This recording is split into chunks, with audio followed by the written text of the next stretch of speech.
You have to face yourself in the mirror sometimes and ask yourself, what do you want? Not what your friends have, not what your mom grew up with, or your neighbors just parked outside, but what can you handle before you hit overwhelm? Are the things in your life manageable? When you get stuck looking for more, you never reach enough. Today we're going to talk about how my relationship to things and finding only what's necessary has changed over the past 6 years. My name is Becky, and all those years ago, I fell upon the word minimalism. But it was the moment that burst a crater into my overwhelming, overstimulated life. I knew within minutes of this encounter that my life would never be the same. Why do I feel like I need so much? Rarely, I think about this. But today we are going to go on a journey through 50 things I stepped away from in order to form a life worth living and living fully. Let's start in my living room. Decorative pillows that constantly get moved. Those ones that we bought, we thought we loved, we thought they worked, and yet they're rough, scratchy, and don't add enough comfort or function to justify the upkeep. Those had to go. Next is throw blankets no one actually uses. They just become bulk and get refolded, reset without ever being part of the daily life. Now, I am definitely somebody who loves my creature comforts, and so having throw blankets is a must. But if they're not warm, if they're scratchy, then they're not going to have an all-important space in my basket. Then random knickknacks, something I used to be awful at. They create visual clutter and don't serve a purpose beyond temporary decorations. If you don't love it, if it doesn't have a story, random knickknacks take up so much time and space beyond what they seem. The cleaning, the moving, if it's not something that you're willing to take care of, then knickknacks are something taking away your peace. Decor without a clear place. If it doesn't have a home, it ends up feeling messy and constantly out of place. I recently printed out some new pictures and got a few frames, and where I'm excited about them, I've been making sure that I have a plan for them, because decor is a time waster when it doesn't have a clear direction. Does anyone even have old magazines anymore? I remember they used to pile up quickly on my countertop, and they usually aren't even reread. They turn into that paper clutter we all hate on our flat surfaces. Any old magazines or pamphlets, those always have to go back out. Books that you'll never reread. They take up space while offering no ongoing value or emotional connection. Sure, I have a few that I like to highlight and reread time after time, but mostly fiction that goes back on the shelf outside my door, at the library, or in our little book boxes around our neighborhood. Decorative baskets without a purpose. They become empty storage. That still counts as visual clutter. Decorative baskets are one of my favorite things in the whole world. And so yeah, I used to create a purpose, no matter whether I needed it or not. And it became a place to gather my clutter and forget about it. Those had to go. Extra side tables. They block space and movement without being actively used. Hard to get around, annoying to clean. It's those extra side tables. They either are a place that our clutter lands, or they're just plain in the way. Lamps that never get turned on. They take up surface space without contributing to lighting or function. I recently just got rid of one of them because I realized that it was just that. It was a lamp that we never used, we never turned on, and we never plugged in. It just moved from surface to surface, having no purpose. Rugs. Rugs that don't serve the space. If they don't define or improve the room, they just add visual noise, and let's be honest, a lot of cleaning. If they can't be picked up by me, moved, then I don't want them. If they can't be cleaned easily by me, I don't want them. Simplifying rugs was hard for me because yes, I think they're adorable, but do I have time in my life for them? Absolutely not. Kitchen. How do we keep this space more minimalist, more simple, and easier to use? I stopped buying duplicate water bottles. Having a huge water bottle doesn't guarantee that you're going to drink that gallon of water. I go for things that fit in my cup holder, the ones that travel with ease without spilling. I try to get variety, smaller one, a bigger one, ones that have a straw, ones that don't. That way, I always have what I need without having excess. Travel mugs you never use. I have found my favorite one. One is enough. Mugs that aren't your favorite. Do they fit in your hand? Do they get too hot when you stick them in the microwave? Those aren't your favorite. It doesn't matter if they match or they don't, but do they fit in your cabinet? Do you enjoy looking at them? Mugs that aren't your favorite take up a lot of space and end up bringing you no joy. Plastic containers without lids, or even better, just plastic containers. Microwaving or putting hot food in plastic speeds up the leaching process. Even microwave-safe plastic can still release a small amount of chemicals over time. I replaced all of the plastic containers with glass, and I even got rid of a few of the excess glass containers that I had gotten for my birthday because I just don't need that many. Extra cutting boards. I have found my one wooden one that lasted for years and still going strong. With some wood polish every once in a while, she's going to be around for probably the rest of my life, if not longer. Cutting boards should not add stress to your life. Clip chips in large quantities. Annoyingly, you always have to buy them in bulk, but my favorite ones have the magnet on them so you can use them in a multi-purpose way. We also use them for my birds. If you buy in bulk, only leave out what you really need. Put the rest away in a container. Mine says extras, so they don't add to the clutter traffic of the drawers. Random takeout sauce packets. We only keep our faves, and they have to be used within a month. It's nice when you can fancy up a meal at home with your favorites. Extra reusable grocery bags. Where I live, they now charge when you use the ones from the store. So I always try to keep a few extra in my car, but find a realistic size and keep them all together in a central location in your car so that they are being used and not always forgotten. Old spice racks from years ago. I keep all of mine in our drawer near the oven. And honestly, these containers that I got for my birthday, I wouldn't buy them again. It was a fun idea, and yes, I'm going to enjoy them while I have them, but it's just too much of a hassle, so these aren't going to be going with me long into the future. Kitchen gadgets used once a year. Ice cream makers, popcorn makers, all those things that seem like great fun, they're sitting in our cabinets collecting dust. If you're not going to use something at least several times a month, what is the purpose? Are we just waiting until we have guests over to be able to use it? Take it out and enjoy it yourself. If you're not doing that, then it's time to let it go. All right, while we're here, quick thank you to Ultima Replenishers for sponsoring today's video. Okay, a real moment. I carry my water bottle around all day like I have my life together, and then somehow it's still full by 4 p.m.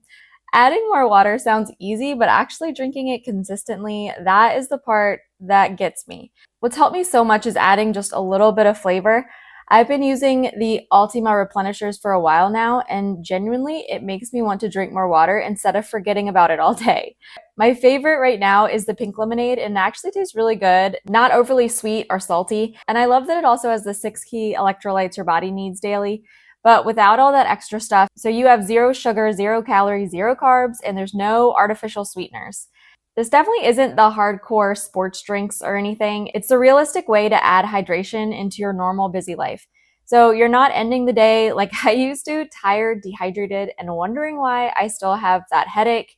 It's just one of those simple habits that I've added over the years that actually makes a difference in making sure that my water bottle becomes empty. Let's talk about bathroom items that I avoid now as a minimalist. Expired makeup. Most makeup doesn't last as long as we think, and using it past its prime can lead to irritations, breakouts, and even infections. A good rule of thumb is to follow the open jar symbol on products. 6 months, 12 months, 24 months after opening them, they should go. That way you're protecting your skin and you're not gonna have to rush to the dermatologist if you get a breakout. Half-use hair products you don't like. I used to be jealous of my friends with pin straight hair and how easy it must be for them to get ready. But as I have embraced my hair, I have tried many things that just never work. I keep it simple now, just adding a little extra oil. Hotel toiletry samples. How often do you really travel? Is it just once a year? How many of those tiny toothpastes do you have? If you're not somebody who's traveling weekly or monthly, then those things are gonna add up, go bad, and they're cluttering up a space that's already probably pretty small. Old nail polish. Check if they're even workable anymore. Are they covered in crust? Do they never come out of the cabinet? Are they a color you hate? Old nail polish is something that we all hang on to for far too long. And yet, knowing myself, I almost never paint my nails. Why do I keep them? I just don't know. Extra toothbrushes. Even for sleepovers and emergencies for my daughter now, I don't need extra toothbrushes. We had a snowstorm this year, and one of her friends ended up having to spend the night because we just couldn't get back out. We have extra toothbrush heads for my daughter's toothbrush, and she used that. No big deal, no harm, no foul. Having a bunch of extra toothbrushes, just in case, or buying the pack of 10 is not going to help you brush your teeth more. Towels that feel worn out. Scratchy, yucky, stained, old, ripped. Those towels can go. If you're not going to use them for your pets, then you can send them to a shelter And often my daughter's school will have a drive for them every year. Look out for drives or drop them off on your way out. Duplicate skincare products. Create small and manageable routines. That's how you're going to avoid all these duplicates. Find a skincare routine that is manageable. 10 products? No. 5 products? Probably not. 2? Yeah, sure, I can do that every night. Pick the 2 that are going to give you the best bang for your buck and stop buying extras. Just because something gets a lot of great reviews doesn't mean that it's going to work for you, and any skincare routine is only as good as how often you actually do it. Empty product bottles. This is a clear one. If it doesn't have anything in it, if it's dried up and old, those can go. Broken hair tools. Dryers that don't work quite right, hair straighteners that aren't keeping your hair straight, all of those tools that we have for our hair and our body that just aren't working, those can all go out with the trash. Makeup you're saving just in case.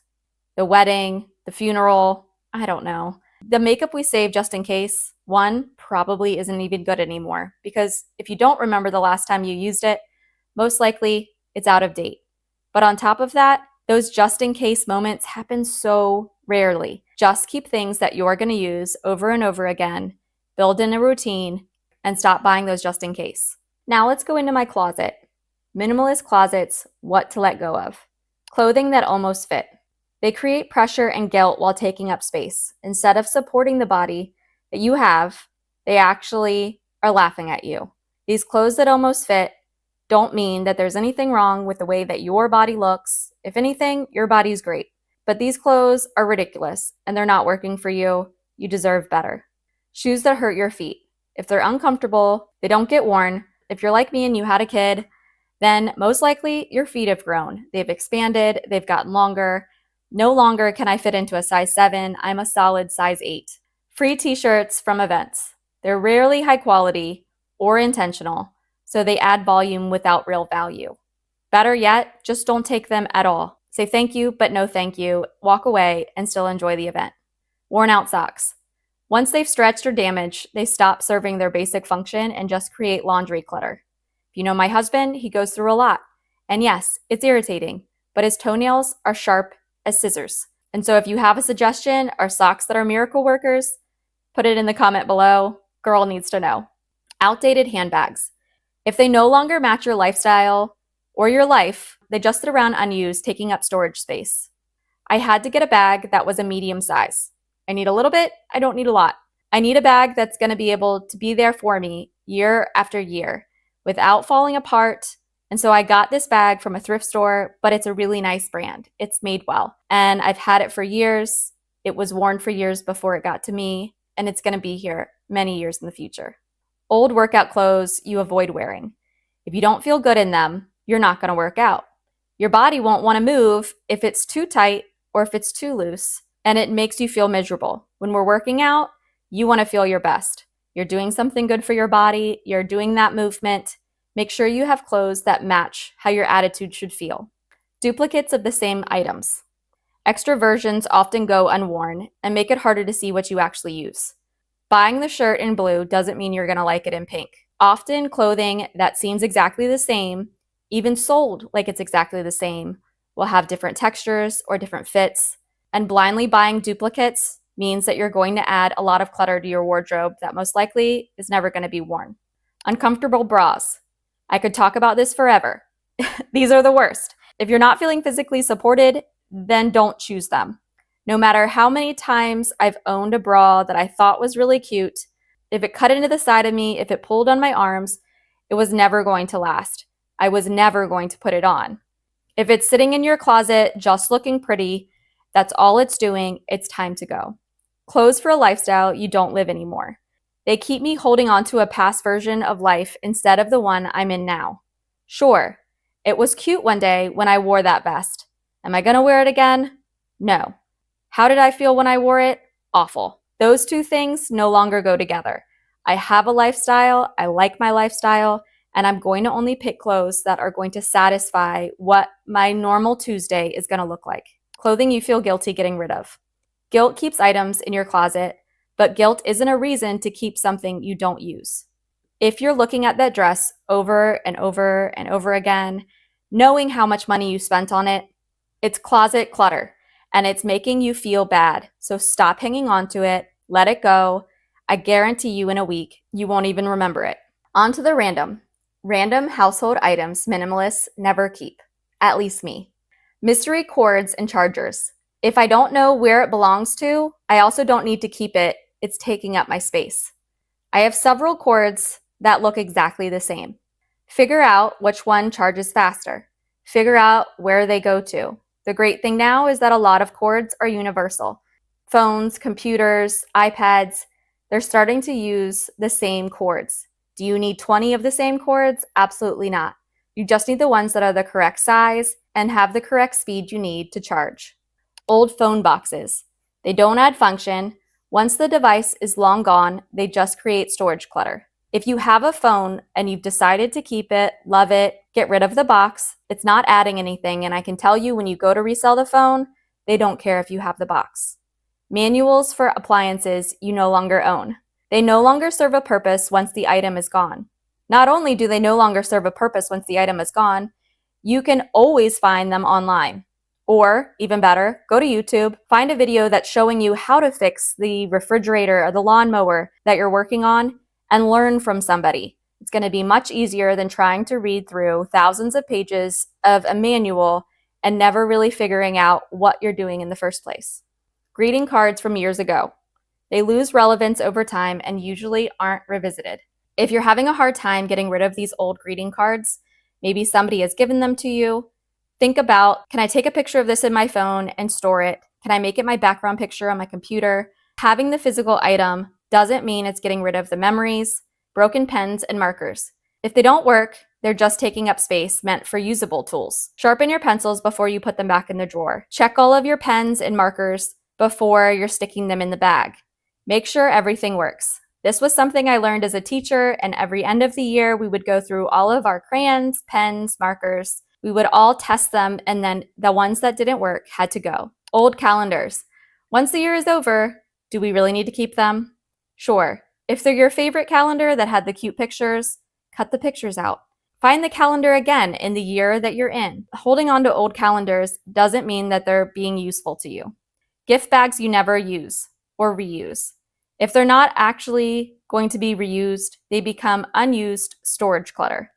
I've gone through ours recently and found a bag that I've had for over a year now that is just massive. It has dinosaurs on it and it's stinking cute. But did I use it at all last year? No.